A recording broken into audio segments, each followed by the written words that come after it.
오늘은 개혁신당 원내대표 겸 당대표 권한대행인 천하람 의원 만나보겠습니다. 대표님 안녕하세요. 네, 개혁신당 천하람입니다. 헌법재판소가 어제 최재해 감사원장, 검사 3인에 대한 탄핵소추에 대해 만장일치로 기각을 했습니다. 예상한 판결이었는지 어떻게 보셨습니까? 네, 저희는 예상을 했었습니다. 그래서 이미 최재해 감사원장이나 검사 3인에 대한 탄핵소추에서 저희 개혁신당은 반대 의견을 강하게 이미 표시한 바가 있고요. 당연히 기각될 거라고 봤습니다. 이게 탄핵이라는 거는 탄핵 사유의 존재도 엄격하게 따지지만 공무원을 파면할 정도의 중대한 위법 행위가 있어야 됩니다. 그런데 저는 요즘 세상이 돌아가는 걸 보면 더불어민주당이 누군가를 막 탄핵하겠습니다 그러면 언론인들조차도 이제는 그 사람이 무슨 헌법과 법률 규정을 위반했습니까를 안 물어보는 것 같아요. 아하.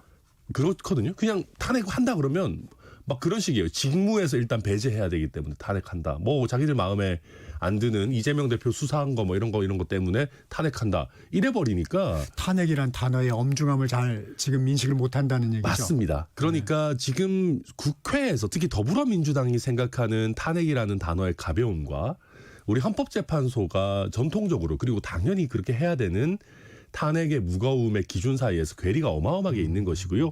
그게 확인된 것이 대표적으로 어제의 결정이다. 그렇게 평가합니다. 이번 탄핵 기각이 윤석열 대통령 탄핵 심판에도 좀 영향이 있을까요? 첫째, 헌법재판소가 다루는 법률적인 관점에서 영향은 없을 겁니다. 대신에 여론의 영역에서는 일정 부분 영향이 있을 수는 있습니다. 그러니까 한 가지씩 나눠서 보자면 저희가 감사원장이나 검사 3인에 대한 탄핵을 반대했던 주요한 이유가 탄핵을 이렇게 막 남발해서 인플레를 시켜놓고 나면은 정말 무거운 탄핵 사유가 있는 인물에 대한 탄핵도 국민들이 갸우뚱하시게 됩니다. 그러니까 국회에서 탄핵 소추를 했다라는 것이 무게감이 없는 거죠. 더불어민주당이 또 뭐 30개 중에 한 개 또 탄핵 또 했네. 뭐 so what 일단 뭐 지켜보자 이렇게 되는 건데 윤석열 대통령 같은 경우는 탄핵 사유가 사실 굉장히 명확하게 존재하고 비상계엄을 할 때의 절차적 요건이나 실체적 요건 그 이후에 포고령의 내용이나 이런 부분들 봤을 때 위헌임이 명확합니다. 그래서 헌법재판소에서 법률적으로 이것이 흔들리진 않을 것이다. 네. 다만 벌써부터 국민의힘이나 윤석열 대통령 측에서는 이것 봐라. 민주당에서 한 탄핵들 다 기각되지 않느냐. 뭐 대통령 것도 기각될 거다, 각하될 거다 막 그렇게 하는데 이렇게 윤석열 대통령 측에서 기고만장할 수 있도록 빌미를 준 게 더불어민주당인 거죠. 여론전에서는 당연히 지고 있는 겁니다. 그러니까 위헌적인 비상계엄을 일으킨 대통령이랑 그 소속 정당한테 여론전에서 진다라는 게 말이 됩니까? 이런 말도 안 되는 일을 지금 스스로 자책골을 넣어서 만들고 있는 거죠. 윤 대통령 측은 이제 비상계엄의 선포 이유가 이 국회 줄탄핵 이런 부분도 이제 제기를 했기 때문에 그래서 최재해 감사원장은 특히 비상계엄 선포의 결정적 계기였다 이렇게 주장을 하면서 탄핵이 기각돼야 한다 이렇게 주장을 하고 있는데 어떻습니까? 한번 이렇게 생각해 볼게요. 비상계엄이 없었다면 이번에 탄핵이 기각이 안 됐을까요? 이제 가정적으로 아마 비상계엄이 없었더라도 헌법재판소는 어제와 같은 결론을 냈을 거라고 생각합니다. 법리적으로 워낙 명확하고 비상계엄을 통해서 만약에 헌법재판소의 타국의 간첩이 잠입해 있어서 우리 헌법 질서를 뭐 유린하고 있다라는 것을 적발해냈다. 그래서 줄탄핵을 막을 수 있는 어떤 교두보를 만들었다라는 거라면 이 얘기가 성립할 수 있겠죠. 그런데 비상계엄 이후에 헌법재판소의 구성은 사실 크게 달라진 바가 없습니다. 그렇다면 국제 신인도나 우리나라 경제 그리고 특히 연말연시 자영업자 경기에 어마어마한 타격을 준 비상계엄을 그렇죠. 안 했더라도 민주당의 줄탄핵이라고 하는 것은 헌법재판소가 적절하게 제동을 걸고 기각을 시켰을 겁니다. 그럼 어제의 오히려 헌재 결정은 저는 반대로 이 비상계엄이라는 것이 얼마나 쓸데없는 일이었느냐. 얼마나 마이너스만 잔뜩 있고 그 어떤 긍정적인 효과도 없는 거였느냐를 다시 한번 보여주는 것이고요. 이재명 대표에 대해서 반대하는 수많은 국민들이나 정치인들 입장에서는 진짜 그 뭐랄까요, 진짜 가슴을 칠 일입니다. 대통령이 비상계엄 같은 거 안 하고 만약에 어제를 맞이했다. 그럼 민주당의 줄타내기에 대해서 더 공세도 할 수 있고 이재명 대표도 책임지고 아마 대국민 사과 같은 거 해야 됐을 수 있습니다. 그러고 더 나아가서는 이재명 대표의 항소심, 상고심 그냥 순리대로 진행되게 놔뒀다면 사법 리스크가 만약 있다면 확인되고 현실화됐을 것인데 지금 윤석열 대통령이 비상계엄을 해놨기 때문에 오히려 어제 더불어민주당이 탄핵 기각으로 받은 충격이 일정 부분 줄어든 겁니다. 그래서 지금 윤 대통령 측 변호인들의 말이 안 되는 것이 윤석열 대통령의 비상계엄으로 지금 이재명 대표와 더불어민주당을 가장 크게 도와주고 있고 그걸 국민의힘 강성 지지층이 오히려 응원하고 있는 도저히 논리적으로는 말이 안 되는 일들이 지금 한국 정치 특히 여당 지지층에서 일어나고 있는 일입니다. 약간 역설적인 분석을 좀 해주셨군요. 네. 네. 윤 대통령 탄핵 심판 평의가 왜 이렇게 길어지는 걸까요?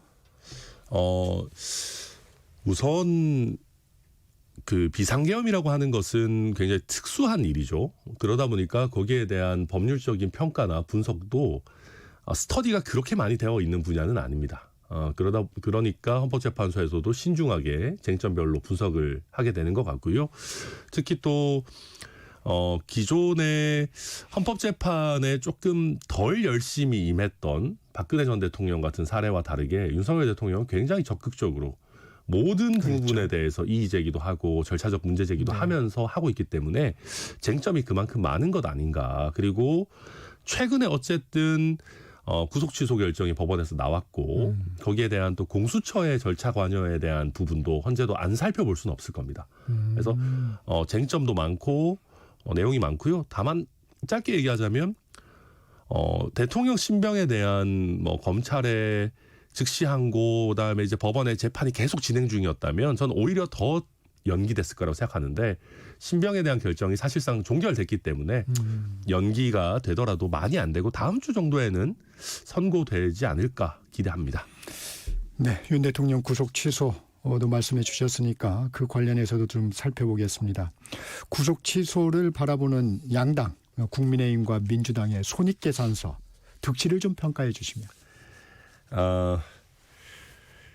국민의힘도 그렇게 환영한다는 입장이지만 그리 고민이 좀 있는 것 같습니다.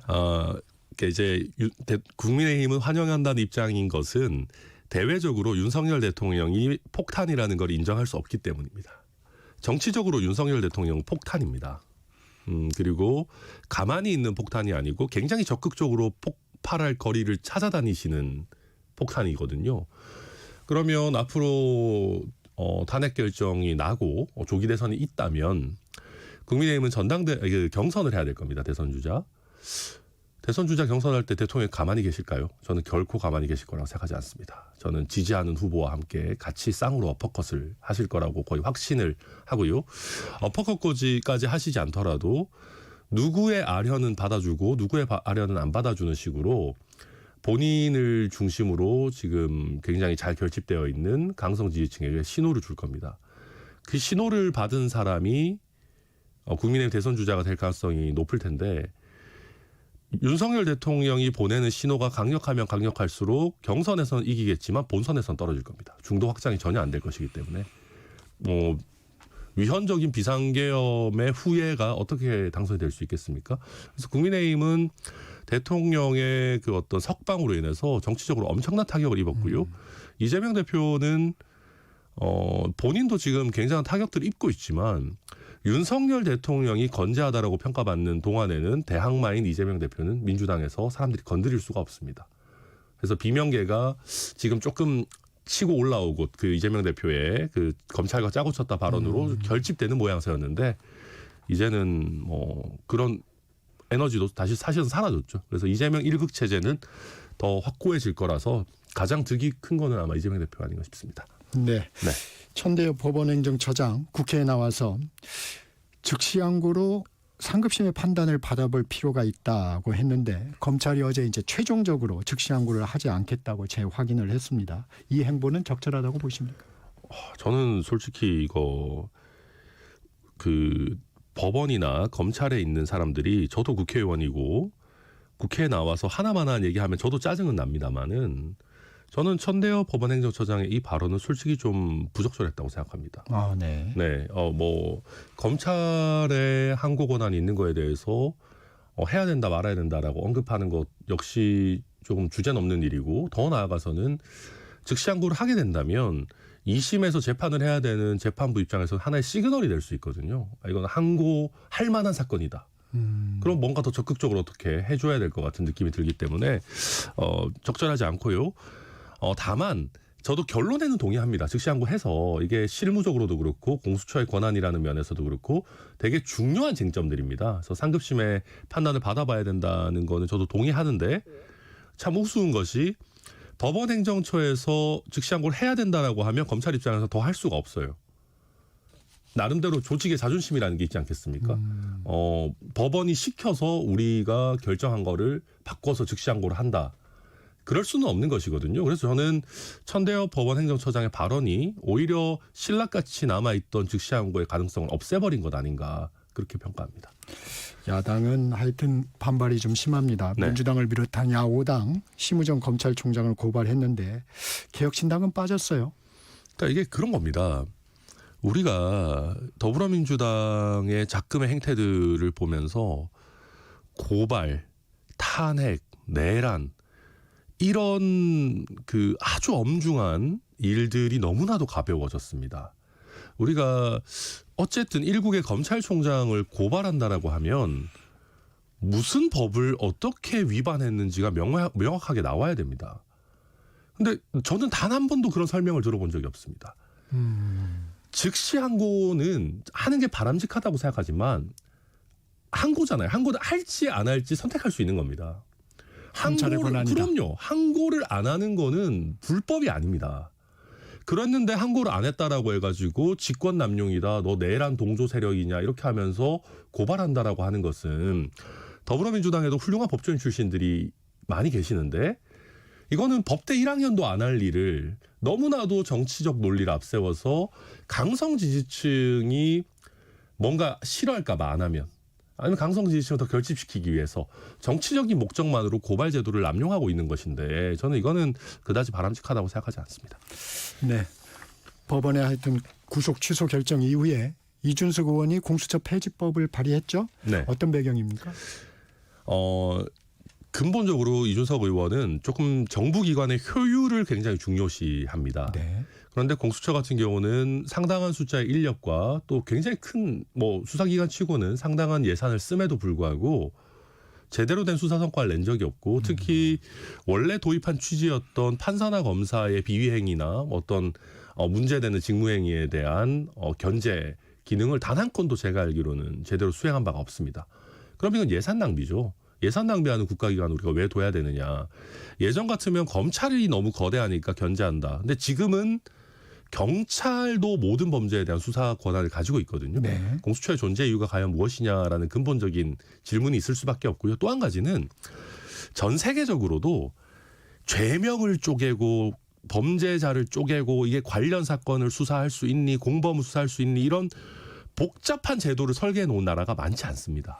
이번에 국민들이 인식했죠. 너무 예. 복잡했죠. 네. 그렇게 되다 보니까 수사기관끼리도 여기서 문제가 발생해버리고 대한민국 역사상 어쩌면 가장 중요한 형사사건일지도 모르는 윤석열 대통령의 그 내란 우두머리 혐의에서도 어쨌든 절차적인 최소한의 문제점들이 드러난 겁니다. 네. 그렇다면 이 부분은 거악을 척결하기 위해서라도 이런 불일치 어떤 뭐 절차적 문제점을 제거할 필요가 있다 이런 취지입니다.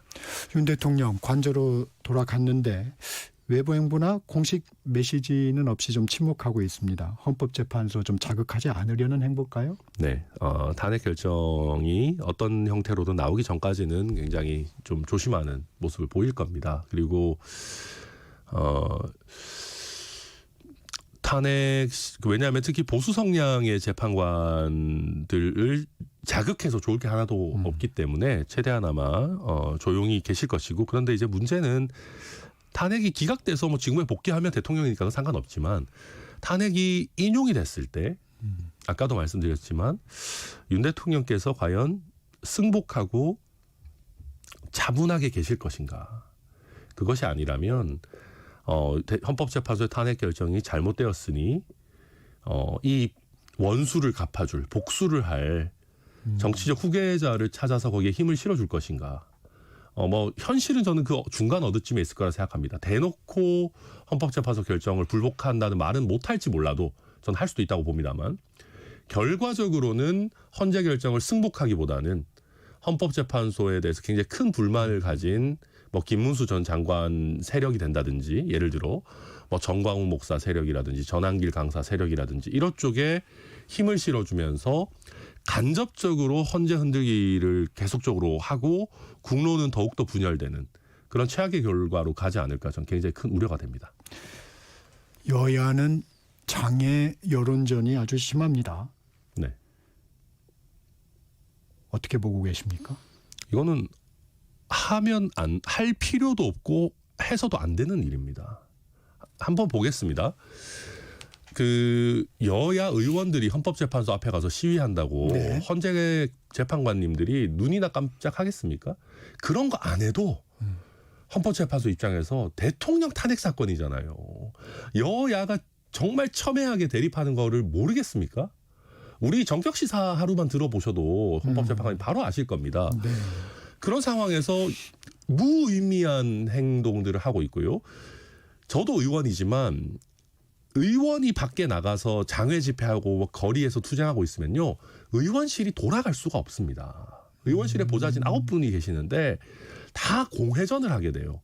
그리고 더 최악인 거는 그중에 몇 분은 이렇게 미세먼지 심한 날 여의도에서 무슨 광화문까지 걸어서 거리 행진을 네네. 민주당에서 한다는데 오늘도 하는지 모르겠습니다. 아무튼 하면 따라가야 됩니다. 아니 의원이야 자기가 정치적인 목적으로 하는 거지만 보좌진은 무슨 죄입니까? 이 미세먼지 마시면서. 그리고 중간중간에 그 의원 사진 찍어줘야지, 먹을 거 갖다 줘야지, 물 챙겨줘야지. 이게 무슨 이게 정말 국가적 낭비입니까? 그리고 그래서 제가 정말로 이러다가 국회 보좌진 업무 선진화법 만들어야겠다라는 얘기까지 했고요. 나아가서 더 큰 틀에서 보면 국론 분열을 어떻게 보면 더 부추기는 거잖아요. 여야 의원들이.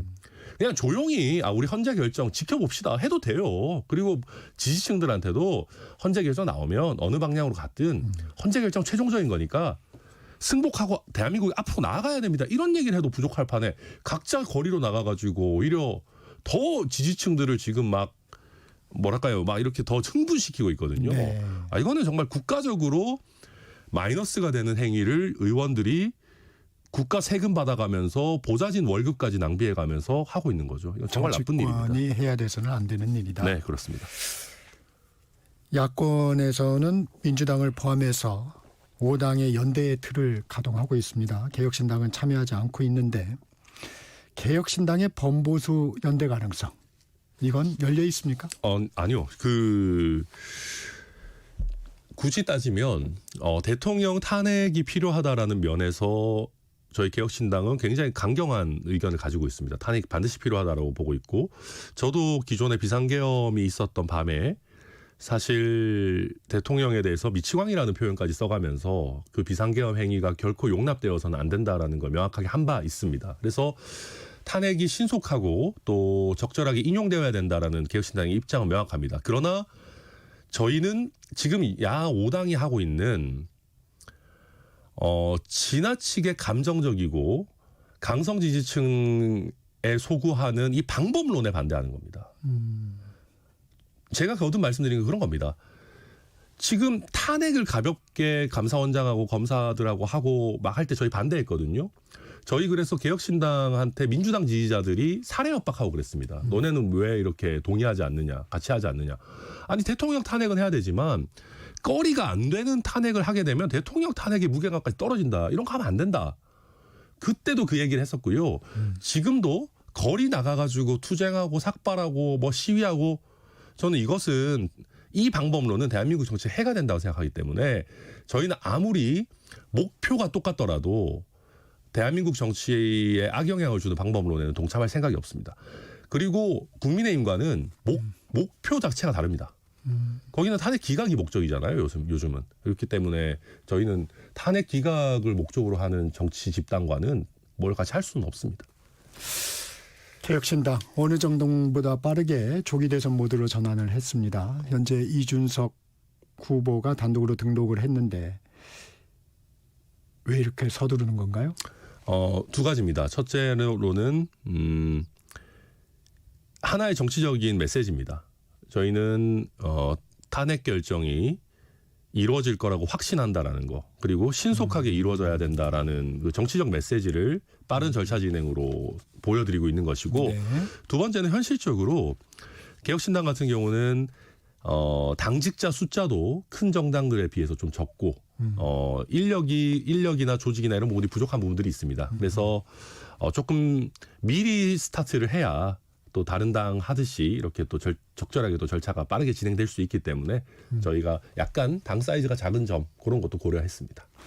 이 당내 경선 룰을 두고 좀 잡음이 있는 건가요? 지금 이제 문제 제기를 하시는 분들 중에서는 한 사람이 77%를 득표를 하면 후속 절차 없이 바로 확정되도록 하는 부분을 문제 삼고 있는데요. 근데 77% 득표하면 과반을 넘는데 당연히 뭐 그걸 마무리하는 게 큰 문제가 뭐가 있는가 싶고요. 그리고 물론 개혁신당에서 이준석 의원이 가지는 존재감이나 영향력이 큰 것은 맞습니다. 네. 그러나 개혁신당 대선 후보가 되겠다라고 도전의식을 가진 분이라면 내가 이준석의 77% 득표는 막아보겠다라는 진취적인 의식을 가지고 나오셔야 되는 거지, 77% 나올 것 같아라고 생각하면 사실 애초에 도전하는 의미는 별로 없는 것이거든요. 그래서 저는 뭐 경선 후보자가 없는 것, 그러니까 이준석 후보 단독 후보인 게 조금 아쉽긴 하지만 뭐 본인들의 정치적 판단이니까 제가 뭐라고 하겠습니까? 흥행이 다소 안 될 것 같긴 해요. 예, 그런 아쉬운 면은 있습니다. 네, 여기까지 듣겠습니다. 지금까지 개혁신당 원내대표이자 당대표 권한대행인 천하람 의원과 말씀 나눴습니다. 고맙습니다. 네, 감사합니다.